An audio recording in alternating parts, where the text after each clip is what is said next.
बनता तो वो नहीं होगा, तो वो नहीं होगा। एग्जैक्टली अगर कॉर्नर बनेगा तो नहीं होगा। तो हम क्या बोलेंगे, देन इट मे और मे नॉट बी, ये याद रखना, दोनों ही केस हो सकते हैं, इट मे और may not be differentiable. Why, जरा ग्राफिकली इसको समझते हैं ध्यान से कि क्या हो रहा होगा यहाँ पे। एक तो कंटिन्यूअस फंक्शन ऐसा बन गया, ऐसा जा रहा है continuous function, x equal to a पे देखा हमने। अगर ग्राफ बिल्कुल स्मूथ बनता हुआ जा रहा है तो ध्यान से देखो, तुम लेफ्ट हैंड साइड पे टेंजेंट बनाओ या राइट हैंड साइड पे टेंजेंट बनाओ, दोनों का स्लोप सेम आने वाला है। अगर ग्राफ स्मूथ है तो दोनों साइड पे स्लोप सेम आने वाला है। लेकिन सपोज फंक्शन हमने ऐसा बना दिया, ऐसा फंक्शन बनाया, और मैं बोल रहा हूं कि ये है तुम्हारा पॉइंट x इक्वल टू ए। अब जब तुम लेफ्ट हैंड साइड पे देखोगे तो टेंजेंट का स्लोप कुछ ऐसा जा रहा है, और राइट हैंड साइड पे देखोगे तो टेंजेंट का स्लोप कुछ ऐसा जा रहा है। अच्छा यहाँ देखना, यहाँ पे एल एच डी मतलब लेफ्ट हैंड साइड का स्लोप, और आर एच डी मतलब कि राइट हैंड साइड का स्लोप, ये दोनों कैसे दिख रहे हैं इस पर्टिकुलर केस में, L H D equal to R H D दिख रहा है, और दोनों भी फाइनाइट दिखाई पड़ रहे हैं, क्योंकि स्लोप फाइनाइट है, मतलब वो जीरो से इंफिनिटी के बीच में वैल्यू ले रहा है। यहां पे क्या है, इस केस में जब शार्प एज आ जाता है वहां पे क्या होता है, L H D and R H D both of them are finite, may be infinite, infinite भी हो सकता है, मतलब मैं चलो उतना उसमें नहीं जा रहा हूं, मैं क्लियरली ये बोल देता हूं कि L H D is not equal to R H D. यहाँ पे क्लियरली ये दिखाई पड़ रहा है कि ये हमारा एल एच डी है और ये हमारा आर एच डी है, मतलब ये राइट हैंड साइड वाला स्लोप है, और ये दोनों भी इक्वल नहीं है। इक्वल नहीं है इसके लिए हम क्या बोल रहे हैं कि ये फंक्शन डिफरेंशिएबल नहीं है। ये पॉइंट समझने में किसी को कोई डाउट है? नहीं सर। नहीं है।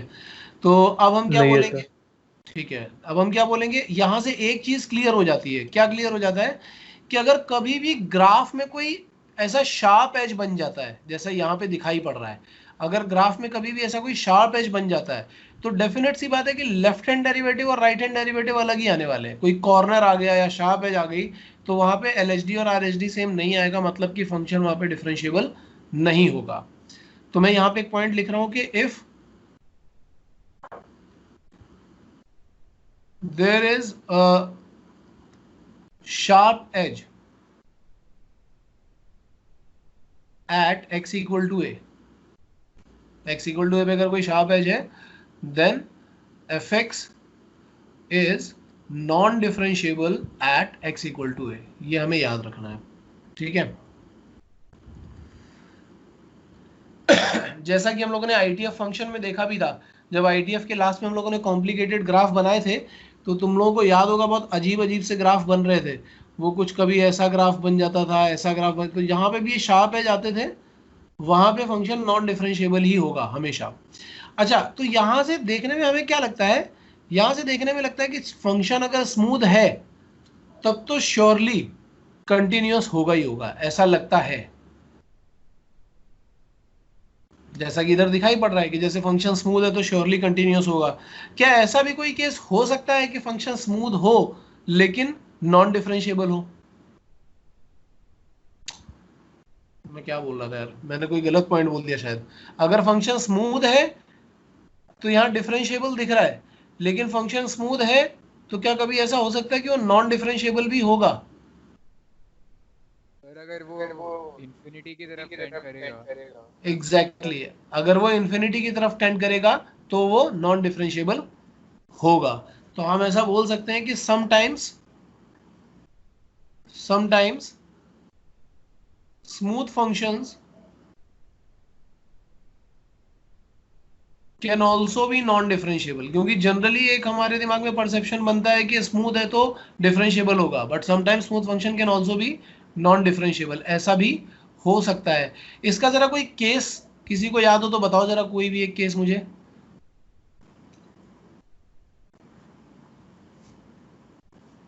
और टैन का x का हाँ, ग्राफ। किसका graph? Tan x। tan x का ग्राफ, तो वो कौन से पॉइंट पे चेक करोगे तुम? सर 90 डिग्री 90 पे 90 डिग्री पे तो डिफाइन ही नहीं होता, तो डिफाइन नहीं होगा तो डेफिनेटली वहाँ पे नॉन डिफरेंशिएबल तो वैसे ही हो जाएगा। मैं बोल रहा हूँ जहाँ पे वो डिफाइन हो, कंटिन्यूअस हो, लेकिन नॉन डिफरेंशिएबल हो। मतलब ये एक ऐसा केस होगा जहाँ पे स्मूथ भी होगा, कंटिन्यूअस होगा एंड नॉन डिफरेंशिएबल होगा। कंटिन्यूअस एंड नॉन डिफरेंशिएबल और स्मूथ भी है। ये साथ साथ में ये भी लिखना कि यहाँ पे क्या है, वो फंक्शन स्मूथ भी है। इसको मैं हटा दे रहा हूँ, एंड स्मूथ भी है वो। जनरली अगर फंक्शन स्मूथ होता है तो वो कंटिन्यूअस और डिफरेंशिएबल हो जाता है। जैसे मैंने एक ग्राफ बनाया y equal to x raise to the power 1/3 का ग्राफ। अगर ये वाला ग्राफ तुम प्लॉट करोगे तो ये ग्राफ तुम्हें कुछ ऐसा दिखाई पड़ रहा होगा, ध्यान से देखना। ये ग्राफ तुम्हें कुछ ऐसा दिखाई पड़ेगा, यहाँ पे ये ऐसे जा रहा होगा और यहाँ पे ये ऐसे जा रहा होगा। एट एक्स इक्वल टू अगर जीरो तुम देखोगे, at x equal to zero अगर हम देखेंगे तो जो इसका टेंजेंट है वो टेंजेंट इसका वाई एक्सिस इसका टेंजेंट का रोल प्ले कर रहा होगा। ये तुम लोग चाहो तो इसको निकाल के भी देख सकते हो। अगर टेंजेंट का स्लोप निकालना हो, डिफरेंशिएट करके स्लोप लोप निकाल के देखो, इन्फिनिटी आ रहा होगा वो। तो एक एग्जाम्पल ये बन जाता है हमारे पास, y equal to x raise to the power 1/3। या तुम ऐसा भी देख सकते हो कि y इक्वल टू √4ax, मतलब वो जो हम लोगों ने पहले ग्राफ देखा था उसका पैराबोला का, हाफ पैराबोला वाला ग्राफ देखा था। तो इसमें हम पैराबोला का सिर्फ इतना पार्ट लेंगे, यहाँ से ऊपर जाने वाला पार्ट। तो इतना पार्ट लोगे और अगर हम बोलेंगे कि x इक्वल टू जीरो पे इसकी टेंजेंट निकालो, x इक्वल टू जीरो पे, तो वो टेंजेंट कौन सी आ रही होगी, वो y एक्सिस ही तो आएगी। मतलब फंक्शन स्मूथ है, लेकिन इसमें टेंजेंट का स्लोप कैसा हो रहा है, यहाँ पे भी देखो दोनों ही केसेस में टेंजेंट का स्लोप कैसा बन रहा है, slope of tangent is tending to infinity. और जब भी slope of tangent tending to infinity होता है तो फंक्शन नॉन डिफरेंशिएबल हो जाता है, ये श्योर है। तो फंक्शन स्मूथ है, कंटिन्यूअस है, बट नॉन डिफरेंशिएबल है।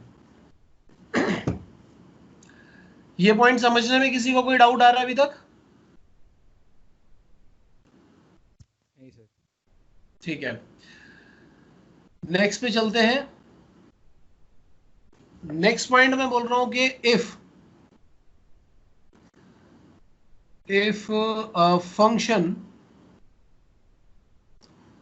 is discontinuous, if a function is discontinuous, then ये क्या होगा, ये डिफरेंशिएबल होगा या नहीं होगा?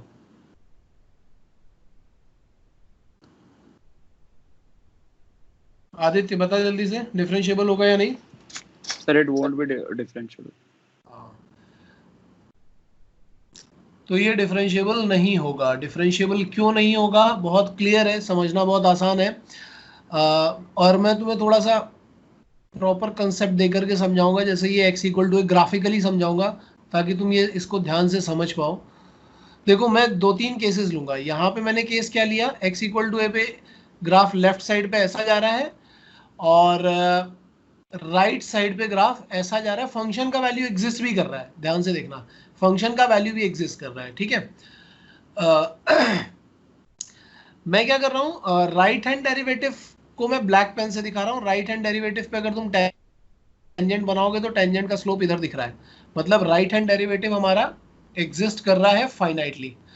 लेकिन लेफ्ट हैंड डेरिवेटिव हमारा कैसा दिखेगा, लेफ्ट हैंड डेरिवेटिव का मतलब क्या है, ये पॉइंट और इससे पहले जस्ट पहले वाला पॉइंट, अगर इन दोनों को हम ज्वाइन करें, अगर हम इन दोनों को ज्वाइन करेंगे तो ये जो लेफ्ट हैंड डेरिवेटिव बन रहा है ये कैसा जा रहा है, this is tending to infinity.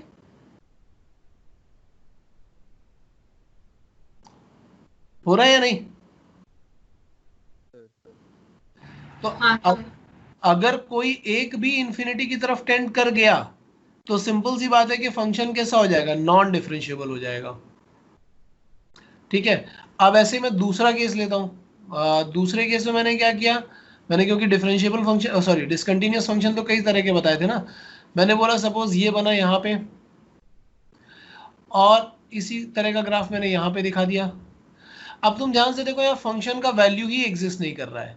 अगर फंक्शन का वैल्यू एग्जिस्ट कर ही नहीं रहा है तब तो तुम टेंजेंट बना ही नहीं सकते ना, क्योंकि जब पॉइंट एग्जिस्ट ही नहीं कर रहा है तो हम उसके आगे वाले पॉइंट या पीछे वाले पॉइंट को कनेक्ट कैसे करें। तो अगर फंक्शन का वैल्यू एग्जिस्ट नहीं कर रहा है तो यहाँ पे तो टेंजेंट बनाना ही पॉसिबल नहीं है, तो भी ये कैसा होगा, नॉन डिफरेंशिएबल होगा। अब सपोज मैं ऐसा ग्राफ बना देता और इसको यहां ले जाता फंक्शन के वैल्यू को। इस केस में भी ध्यान से देखो, अगर तुम राइट साइड वाले को देखोगे तो क्या बोलोगे, तुम बोलोगे कि इस पॉइंट को इसके राइट मोस्ट पॉइंट से, मतलब जो एकदम नेक्स्ट पॉइंट है, right next point, not right most, right next. तो जैसे ही तुम RHD कैलकुलेट करोगे, this RHD is tending to infinity. And similarly अगर तुम LHD कैलकुलेट करने जाओगे इसका, तो इसको अपने लेफ्ट साइड के जस्ट पहले वाले पॉइंट से ज्वाइन करवाओगे। तो जैसे ये ज्वाइन करवाओगे तो LHD भी कैसा हो जाएगा, LHD is also tending to infinity. तो RHD and LHD both of them are tending to infinity. तो अगेन ये कैसा हो गया कि नॉन डिफरेंशिएबल हो जाएगा। तो अगर फंक्शन कभी भी डिसकंटिन्यूअस है तो श्योरली ये नॉन डिफरेंशिएबल होगा ही होगा। इस बात को बहुत ध्यान से समझना है हमें। तो जब भी हमें कॉन्टिन्यूटी डिफरेंशिएबिलिटी चेक करनी होती है ना, तो हम पहले कॉन्टिन्यूटी पे जंप करते हैं। क्यों कॉन्टिन्यूटी पे जंप करते हैं? क्योंकि कॉन्टिन्यूटी कैलकुलेशन बहुत ईजी होता है, सीधे सीधे LHL RHL करना होता है, बड़े बड़े लिमिट्स नहीं सॉल्व करने होते हैं। अगर कंटिन्यूअस हुआ तो हम बोल सकते हैं कि हाँ, इट कैन बी डिफरेंशिएबल और नॉन डिफरेंशिएबल। लेकिन अगर वो डिसकंटिन्यूअस है तो फिर हमें डिफरेंशिएबिलिटी चेक ही नहीं करनी पड़ेगी, क्योंकि हम सीधा सीधा बोल देंगे कि it is non differentiable function. I hope ये क्लियर होगा सबको। अगर किसी को डाउट हो तो अभी बोल दो, फिर हम थर्ड पॉइंट पे चलते हैं। ठीक है, हम थर्ड पॉइंट पे जा रहे हैं। थर्ड पॉइंट में हम उल्टा करेंगे, हम बोलेंगे if function is, if a function is differentiable at x equal to a, then क्या होगा, ये कंटिन्यूअस होगा?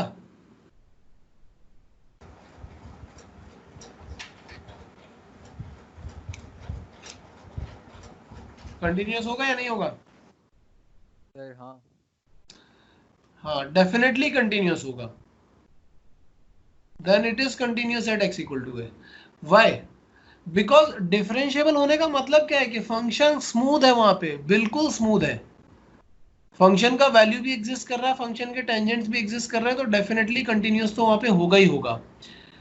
एंड इफ अ फंक्शन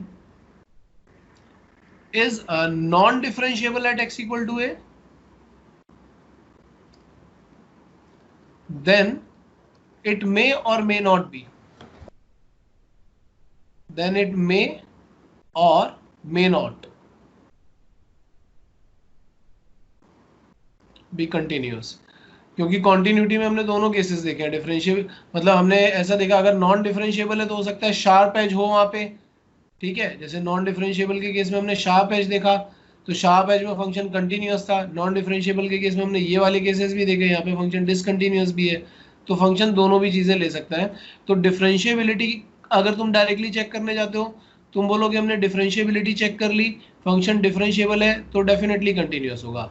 लेकिन अगर तुमने बोला कि फंक्शन नॉन डिफरेंशिएबल है, then it can be continuous और डिसकंटिन्यूअस, दोनों ही बातें हो सकती हैं।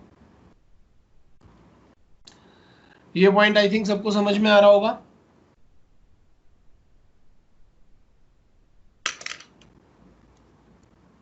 हाँ सर। ठीक, तो ये पॉइंट मैंने यहाँ से बता दिए थोड़े से, ठीक है।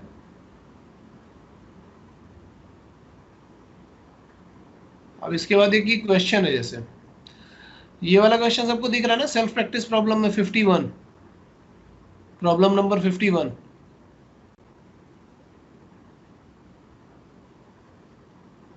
ये ट्राई करो जरा जल्दी से। वो बोल रहा है comment on the continuity and differentiability. मेरा सजेशन मानोगे तो पहले कॉन्टिन्यूटी चेक करना और फिर उसके बाद डिफरेंशिएबिलिटी चेक करना। कैसे करेंगे यार इस क्वेश्चन को, चलो देख लेते हैं। मैं पहले तो इसकी कॉन्टिन्यूटी कैलकुलेट करता हूँ। कॉन्टिन्यूटी कैलकुलेट करने के लिए x इक्वल टू 0 पे है, तो मैंने बोला एट x इक्वल टू 0। पहले हम RHL निकालेंगे। RHL क्या आ जाएगा, RHL will be limit extending to 0, f of 0 plus h करोगे तो it is e 0 plus h। हम हर जगह h लिखने वाले हैं यार अब, ठीक है। तो ये आ जाएगा h minus 1 whole divided by integral part of h plus fractional part of 2h ऐसा आ रहा होगा।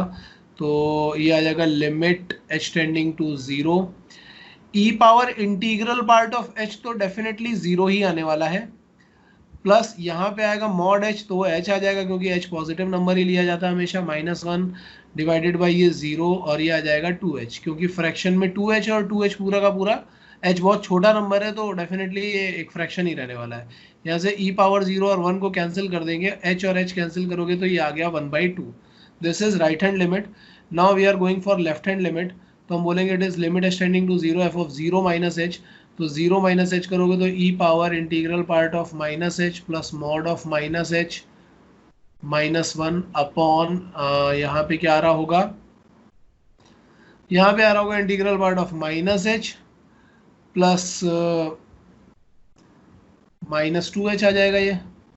तो अब इसको जब हम लोग सॉल्व करेंगे तो आएगा limit h tending to 0, e power integral part of minus h हो जाएगा -1 plus mod of minus h हो जाएगा h -1 होल डिवाइडेड बाय यहाँ पे आएगा -1 और इंटीग्रल पार्ट ऑफ -2h हो जाएगा 1 - 2h, यहाँ से 1 और 1 हम कैंसिल कर देंगे और हमें मिलेगा limit h tending to 0 h plus 1 upon e -1 divided by -2h। h का वैल्यू 0 डालोगे तो तुम्हें दिख रहा होगा 1/e -1 upon a number tending to 0 which is infinity. ठीक है, it can be minus infinity, can भी नहीं, डेफिनेटली माइनस इन्फिनिटी। ठीक है, तो अब तुम्हारे पास LHD नहीं, सॉरी LHL था ये, तो LHL का वैल्यू और RHL का वैल्यू और फंक्शन का वैल्यू सेम नहीं आ रहा है। RHL और फंक्शन का वैल्यू तो सेम आ गया था, RHL हाफ था और फंक्शन का वैल्यू 0 पे भी हाफ था, लेकिन ये जो है वो LHL के इक्वल नहीं आ रहा है। LHL के इक्वल नहीं आ रहा है, that means fx is discontinuous at x equal to a, और ये डिसकंटिन्यूअस है at x equal to a, sorry x equal to 0, so surely it is non differentiable at x equal to 0। अब किसी को किसी भी पॉइंट में थोड़ा सा भी डाउट है तो मुझे पूछ लो एक बार जल्दी से, और अगर डाउट नहीं है तो फिर हम लोग आगे चलेंगे।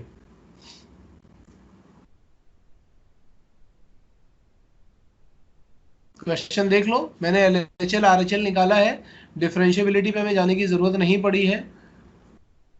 Differentiability of sum product and composition of a function. ठीक है, तो एक एक करके ये पॉइंट ध्यान से देखते जाना। ठीक है, इसमें क्या हो रहा है, if fx and gx are differentiable then sum difference product, ये हमेशा डिफरेंशिएबल होगा, इवन डिवीजन भी डिफरेंशिएबल होगा।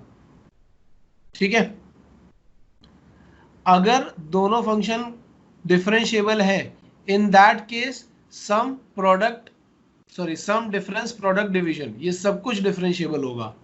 और ये कैसे डिफरेंशिएबल होता है, इसकी डिफरेंशिएबिलिटी में चेक करना भी आगे सिखाऊंगा तुम लोगों को। मतलब जब हम लोग वो प्रोडक्ट रूल और कोशेंट रूल बनाते हैं ना, वो हम लोग यहाँ से ही बनाते हैं, या चाहो तो मैं तुम्हें एक बार बना करके दिखाई देता हूँ, तो तुम्हें ये थोड़ा सा याद रहेगा।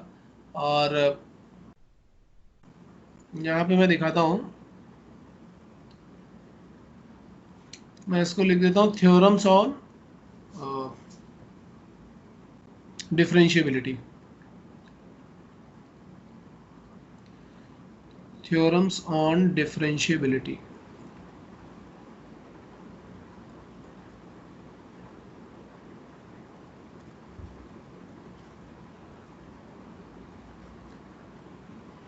तो मैंने फर्स्ट पॉइंट क्या बोला है कि if fx and gx,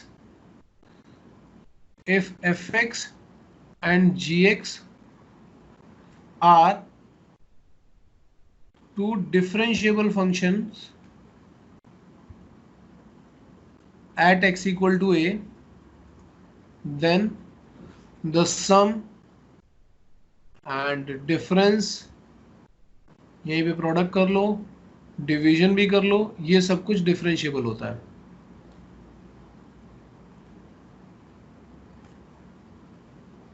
ठीक है, डिफरेंशिएबिलिटी चेक करनी होगी तो हम डिफरेंशिएबिलिटी चेक भी कर सकते हैं। देखो जनरली क्या होता है, डिफरेंशिएबिलिटी चेक करने के लिए आगे जब तुम फंक्शन पढ़ोगे ना, तो हम केवल एक साइड से ही डिफरेंशिएबिलिटी चेक कर रहे होंगे, लेकिन अभी फिलहाल क्या है कि जैसे अगर डेफिनेशन चेंज हो रही है कहीं पे या कुछ भी हो रहा है तो हम दोनों साइड की डिफरेंशिएबिलिटी देखते हैं, लेकिन जब हम डिफरेंशिएशन पे चले जाते हैं तब हम एक साइड से ही डिफरेंशिएबिलिटी देख रहे होते हैं।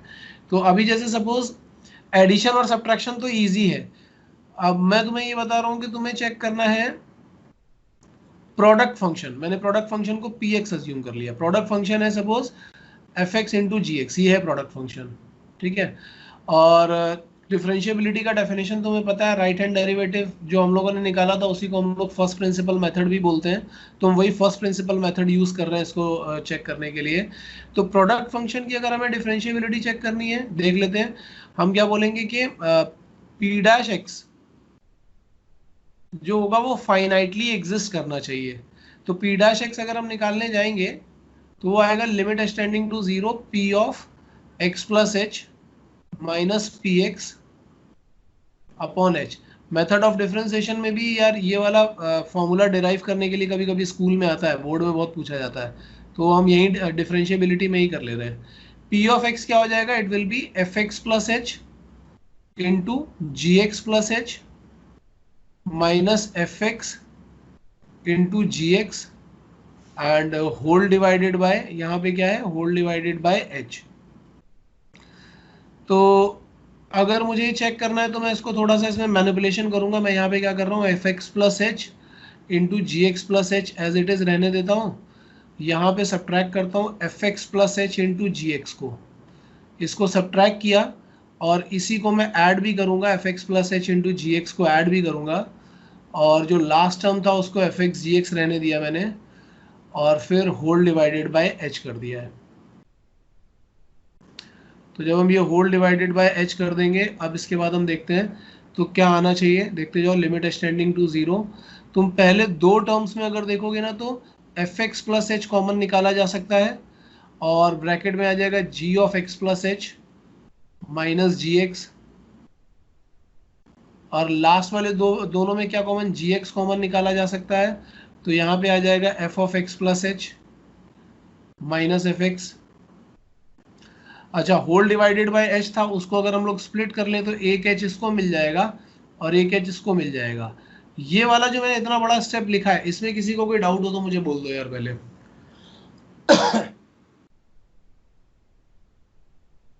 नहीं है इसका मतलब।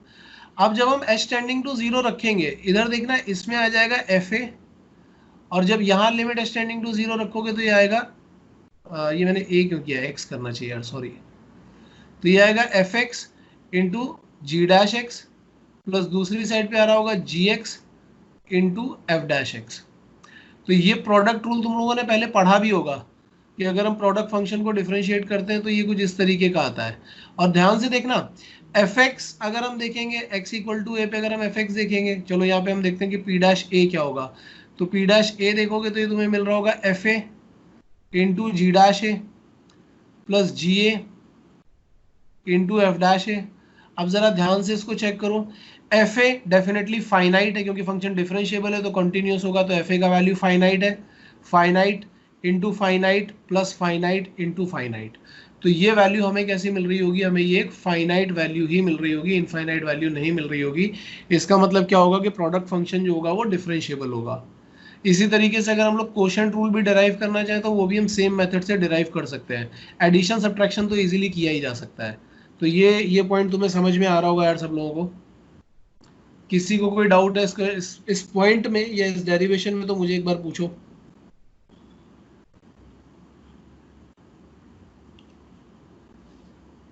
सर हाँ सर, आपने जो अभी जो स्टेप लिखा लास्ट वाला, सर एक बार वो एक्सप्लेन कर सकते हो? लास्ट वाले स्टेप में मैंने ये लिखा कि देखो, अगर मैं पी डैश ए चेक करूंगा तो वो एक्स की जगह पर ए सब्स्टिट्यूट कर दिया मैंने सब जगह पे, ठीक है। हमारा कंसिडरेशन क्या था कि f x and g x both of them are differentiable at x equal to a. अगर वो डिफरेंशिएबल है तो डेफिनेटली जी ए कैसा, जी डैश ए कैसा होगा, फाइनाइट होगा, और जी ए भी कैसा होगा, फाइनाइट होगा, क्योंकि डिफरेंशिएबल है तो ऑब्वियसली कंटिन्यूअस होगा। और अगर एफ एक्स भी डिफरेंशिएबल है तो ऑब्वियसली कंटिन्यूअस भी होगा, तो ये एफ डैश ए भी फाइनाइट होगा और एफ ए भी फाइनाइट होगा। अगर हम ये सारे फाइनाइट वैल्यूज मल्टीप्लाई कर रहे हैं तो हमें यहाँ पे एक फाइनाइट वैल्यू ही मिलने वाला है, मैं ये बोल रहा हूँ। ओके सर, समझा। समझा ना। और अगर इसी तरीके से सेम यही मेथड, अभी हम लोगों ने ये ध्यान से देखो, हम लोगों ने RHD कैलकुलेट किया, अगर हम ऐसे ही सिमिलरली LHD भी कैलकुलेट करेंगे ना, तो LHD भी हमें यही आने वाला है, मतलब कि उसका वैल्यू भी हमें fx into g dash x plus g x into f dash x आने वाला है। और जब तुम ए पे चेक करोगे तो भी वो वैल्यू फाइनाइट ही आएगी, मतलब लेफ्ट हैंड साइड और राइट हैंड साइड से दोनों से सेम वैल्यू आ रहा होगा। तो हम क्या बोल देंगे कि फंक्शन जो होगा वो यहाँ पे दो, मतलब प्रोडक्ट फंक्शन हो या वो कोशेंट वाला हो, मतलब रैशनल हो, या फिर एडिशन सब्ट्रैक्शन वाला केस हो, वो सारे ही फंक्शन डिफरेंशिएबल होंगे। किसी को कोई डाउट है यहाँ तक? नहीं है, गुड। अच्छा, अब इसके बाद सेकंड पॉइंट क्या है, यहाँ पे सेकंड पॉइंट लिखा है कि f x is not differentiable at x equal to a and g x is differentiable at x equal to a, ठीक है। Then product function can be, अच्छा ये हमेशा जरूरी नहीं कि होगा, बट कैन बी बोला, can still be differentiable in some cases. But addition और सब्ट्रैक्शन जो होंगे वो हम कैसे बोलेंगे, एक अगर डिफरेंशिएबल और एक नॉन डिफरेंशिएबल है। अगर एक डिफरेंशिएबल है और एक नॉन डिफरेंशिएबल है तो addition subtraction definitely non differentiable होगा, ये याद रखना। तो मैं इस पॉइंट को लिख देता हूं वहां पे ही,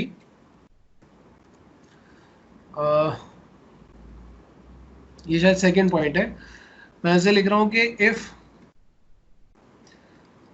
F x is differentiable at x equal to a and say gx is non-differentiable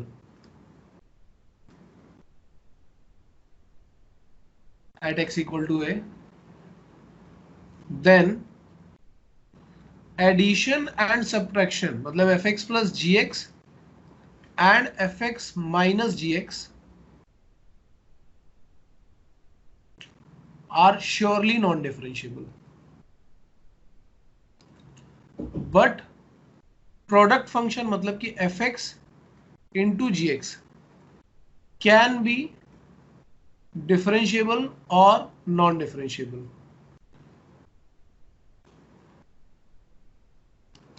ठीक है, तो ये f x into g x वाला एक केस जो उसने दिखाया था कि तुम एफ एक्स को ले लो एक्स और जी एक्स को ले लो मॉड एक्स। तो जब हम लोग F x into g x बनाएंगे, F x into g x बनाएंगे, ध्यान से देखना, तो क्या होगा, यहाँ पे आ जाएगा x इंटू मॉड एक्स, और x इंटू मॉड एक्स को अगर हम ओपन करें तो ये आएगा x square for all x greater than equal to 0 and minus x square for all x less than 0। अगर मैं इसका ग्राफ प्लॉट करके दिखाऊंगा तो इसका ग्राफ मुझे कुछ ऐसा दिख रहा होगा, एक्स स्क्वायर का ग्राफ यहाँ से ऐसा जाएगा और माइनस एक्स स्क्वायर का ग्राफ यहाँ से ऐसा जाएगा। अगर तुम देखोगे तो x इक्वल टू 0 पे जो टेंजेंट बन रही है वो टेंजेंट होगी हमारी x एक्सिस, जो कि फाइनाइट स्लोप की टेंजेंट है। ठीक है, तो इसके लिए ये फंक्शन कैसा हो जाएगा, ये डिफरेंशिएबल हो जाएगा। लेकिन ऐसा जरूरी नहीं कि हर केस में डिफरेंशिएबल होगा, कुछ कुछ केसेस में नॉन, अगर मैं बॉक्स यूज कर लेता तो वो नॉन डिफरेंशिएबल हो जाता, मॉड ऑफ एक्स यूज किया तो इस केस में डिफरेंशिएबल हो गया है। तो इसलिए प्रोडक्ट फंक्शन के लिए हमें चेक करना पड़ेगा, बट एडिशन और सब्ट्रैक्शन के लिए हमें चेक नहीं करना पड़ेगा, ये श्योर है। ये समझने में किसी को कोई डाउट हो तो मुझे बोलो यार। सर इस केस में मॉड फंक्शन था ना जो नॉन डिफरेंशिएबल था? हाँ डेफिनेटली, मॉड फंक्शन का ग्राफ तुम्हें पता है ना कि ऐसा ग्राफ होता है, वो वी शेप ग्राफ होता है। हाँ सर। ये और यहाँ पे शार्प एज आ रही है, तुम देखो शार्प एज आने की वजह से इधर अगर स्लोप काउंट करोगे तो इसका स्लोप 1 आ रहा होगा, और इसका स्लोप देखोगे तो इसका स्लोप -1 आ रहा होगा। 0 के राइट पे +1 है, 0 के लेफ्ट पे -1 है, तो ये शार्प एज की वजह से वैसे भी डिफरेंशिएबल नहीं था ये वाला फंक्शन।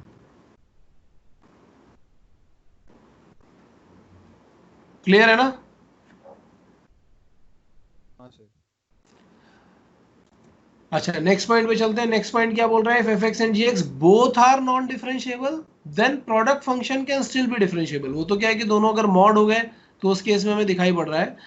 अच्छा, और f x and g x both are non differentiable then sum may be differentiable. Sum और डिफरेंस जो होगा, सम भी और डिफरेंस भी, वो डिफरेंशिएबल हो भी सकता है, नहीं भी हो सकता है। तो मतलब अगर हम ये बोलेंगे कि f x and g x दोनों ही नॉन डिफरेंशिएबल है, तो बात ये होगी कि जो एडिशन है या सब्ट्रैक्शन है या प्रोडक्ट फंक्शन है ये दोनों कैसे होंगे? नॉन डिफरेंशिएबल हो भी सकते हैं और नहीं भी हो सकते हैं, दोनों ही बातें। मतलब हम श्योरली नहीं बोल सकते कि वो होगा ही होगा।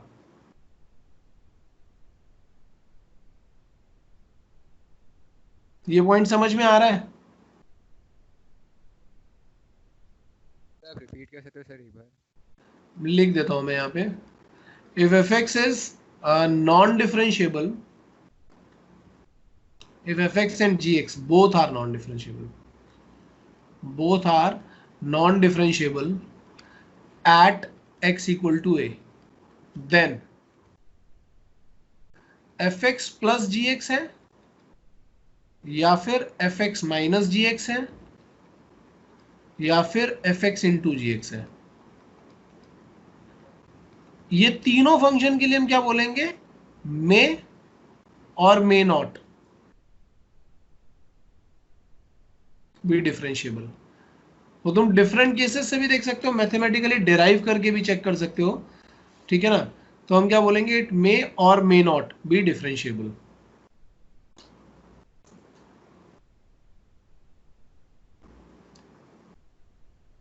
अभी किसी को कोई डाउट है? अगर तुम्हें एग्जांपल देखना हो तो तुम एग्जांपल भी देख सकते हो। जैसे अगर मैंने fx और fx को लिया mod x सपोज, और gx को भी ले लिया मैंने mod x, तो ध्यान से देखना, fx इंटू जी एक्स, ये वैसे दोनों नॉन डिफरेंशिएबल है, लेकिन fx इंटू जी एक्स कर दोगे तो ये डिफरेंशिएबल बन जाएगा।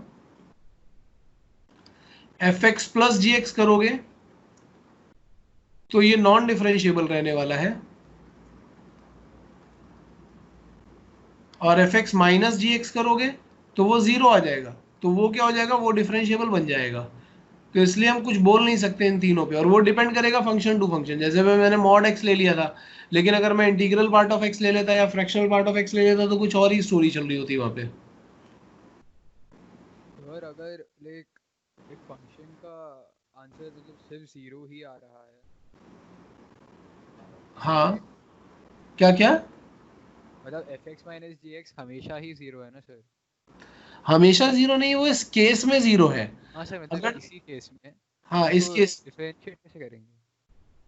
अरे यार अगर वो जीरो आ गया तो एक्चुअली अगर तुम ग्राफ प्लॉट करोगे y equal to f x minus g x का, तो उसका मतलब तुम्हें क्या मिल रहा है? तुम्हें y इक्वल टू जीरो का ग्राफ प्लॉट करना है ना। y इक्वल टू जीरो क्या होती है? एक्स एक्सिस, ठीक है सर, हाँ। और एक्स एक्सिस का स्लोप तुम निकाल सकते हो, तो जीरो ही रहेगा हमेशा।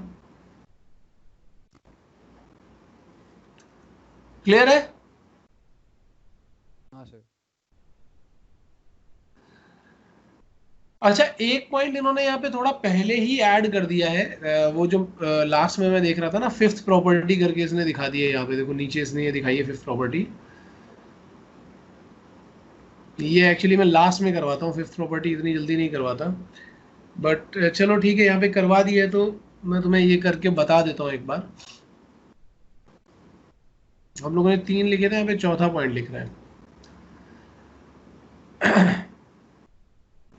मैं क्या लिख रहा हूँ यहाँ पे?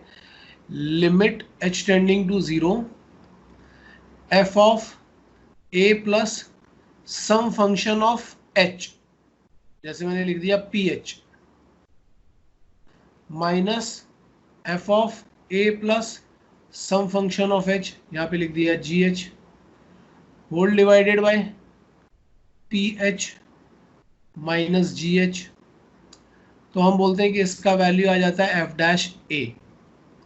एफ डैश ए मतलब ये वही वाली कंडीशन है, याद रखो। एफ डैश ए जो फर्स्ट प्रिंसिपल मेथड बार बार मैं बोल रहा हूँ ना, जो उसमें यूज होगा, फर्स्ट प्रिंसिपल मेथड क्या होता है? राइट हैंड डेरिवेटिव वाला। कि अगर कभी एफ डैश ए देखना होता है तो हम बोलते हैं कि it is limit extending to zero f of a plus h minus f a upon h. Most of the time यही यूज किया जाता है डिराइव करने के लिए, इसको हम बोलते हैं एफ डैश ए। तो यहाँ पे भी वही फर्स्ट प्रिंसिपल मेथड टाइप की ही चीज लिखी हुई है, लेकिन यहाँ पे मैंने क्या लिख दिया? F of a plus p h minus f of a plus g h divided by p h minus g h, where ये जो पी एच और जी एच है ये भी टेंडिंग टू जीरो है, और वो जो जी एच लिखा हुआ है ना, limit extending to g h extending to zero g h, ये भी टेंडिंग टू जीरो है। जब दोनों ही वैल्यू टेंडिंग टू जीरो होगी और जब हम ये करेंगे तो हमें इसका वैल्यू एफ डैश ए मिलेगा। इसमें जेई पे कम से कम 3 बार क्वेश्चन आ चुका है। अब ये प्रॉपर्टी नंबर 4 कोई अगर मुझे डिराइव करके बता सकता है, मैं तुम्हें 3-4 मिनट का टाइम दे रहा हूँ, ये जरा डिराइव करो, नोट करो और डिराइव करो जरा जल्दी। तो यहाँ पे यार क्या है, एक्चुअली थोड़ा दिमाग लगाना पड़ेगा तुम लोगों को यहाँ पे जब हम इसको प्रूव करने जाते हैं। यार ये वाला सॉफ्टवेयर मैं आज ही यूज़ कर रहा हूँ ना, इसलिए सारे कलर्स यूज़ करके देख रहा हूँ कौन सा कैसे कैसे चल रहा है। यहाँ पे मैं क्या करने वाला हूँ, मैं a प्लस जी एच को रिप्लेस कर रहा हूँ किससे, b से। तो a का वैल्यू आ जाएगा b माइनस जी एच। अच्छा एक चीज याद रखना, since g h is standing to 0 so a standing to b है, ये याद रखना। Why, since g h is standing to 0 है, इसके लिए a स्टैंडिंग टू b है, बाद में हम b को a से रिप्लेस कर सकते हैं इस जगह पर। अच्छा पहले मैंने ये काम कर दिया कि a को b माइनस, अब जहाँ जहाँ पे भी मुझे a की वैल्यू दिखाई पड़ रही है लेफ्ट हैंड साइड में, वहाँ पे मैं क्या करूँगा, लिमिट स्टैंडिंग टू 0, यहाँ पे आ जाएगा a की जगह पर b, तो ये आ जाएगा b माइनस जी एच, तो हमें मिलेगा b plus p h minus g h minus f b upon whole divided by p h minus g h. अगर मैं p h minus g h को कोई एक क्वांटिटी अज्यूम कर लूँ, कोई भी h की एक क्वांटिटी अगर मैं अज्यूम कर लूँ, तो मुझे क्या मिलेगा, लिमिट स्टैंडिंग टू 0, ये हमें कुछ ऐसा दिख रहा है कि some quantity which is standing to 0, ये पूरा का पूरा this is some quantity which is standing to 0, जैसा कि हमें यहाँ पे दिखता था f of a plus h minus f a upon h. तो यहाँ पे देखो, यहाँ पे जो क्वांटिटी यूज हो रही है नीचे भी वही क्वांटिटी यूज हो रही है, और वो दोनों क्वांटिटी कैसी है, दोनों टेंडिंग टू 0 है। तो मैं उसको सम क्वांटिटी, अब यहाँ पे मैं p h minus g h को कुछ लैम्डा टाइम्स एच या कुछ क्वांटिटी ऑफ एच ऐसा बोल सकता हूँ। तुम कुछ नया फंक्शन डालना चाहो तो वो डाल सकते हो। तो मैं सपोज यहाँ पे सम फाई एच डाल देता हूँ, minus f b upon whole divided by, हमें मिल रहा है फाई एच। तो हमें क्या दिख रहा है कि f of b plus some quantity minus f b upon the same quantity and this quantity standing to 0। So हम इसको बोल सकते हैं कि this can be written as f dash b, and since a standing to b, तो हम इसको बोल सकते हैं this is f dash A.